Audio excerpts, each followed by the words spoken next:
શું તમે ક્યારે ફરાળી દહીંવડા ખાધા છે? તો ચાલો આજે આપણે બનાવીશું ફરાળી દહીંવડા, જે પોચી પૂનમ માટે બનાવીશું. તો આજે પોચી પૂનમ છે, તો નાની બાળાઓ માટે તમે આ જરૂરથી બનાવજો. તો 1 કપ મોરૈયાને આપણે 2 થી 3 પાણીએ સારી રીતે ધોઈ લેશું અને તેને કુકરમાં લઈ લઈશું. જેટલો મોરૈયો લીધો હોય તેનું ડબલ પાણી એડ કરી દેવાનું. સાથે જ એક મીડિયમ બટેકું લઈ લેશું અને આની 3 વિસલ કરી લેશું. તો મોરૈયો આપણો એકદમ પરફેક્ટ બફાઈ ગયેલ છે. તો હવે તેને બાઉલમાં લઈ લેશું. તો અહીંયા મરી પાવડર, શેકેલા જીરાનો પાવડર, સંચર પાવડર, કિસમિસ, કાજુ, આદુ મરચાંની પેસ્ટ અને ઝીણી સમારેલી કોથમરી એડ કરી દઈશું અને આના મીડિયમ સાઇઝના બોલ્સ તૈયાર કરી લેશું. બોલ્સને આપણે ક્રિસ્પી થાય ત્યાં સુધી તળી લેશું.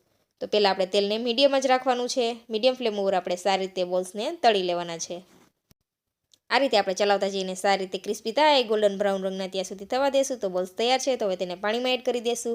અને વધુ પડતા પાણીમાં નથી રાખવાના, તો તરત પાણીમાંથી બહાર કાઢી લેશું અને સર્વ કરી લેશું. તો બોલ્સને આપણે સર્વિંગ પ્લેટ ઉપર લઈ લેશું અને તેની ઉપર આપણે મીઠું દહીં એડ કરી દઈશું. દહીંની અંદર આપણે ખાંડનો પાવડર એડ કરેલો છે.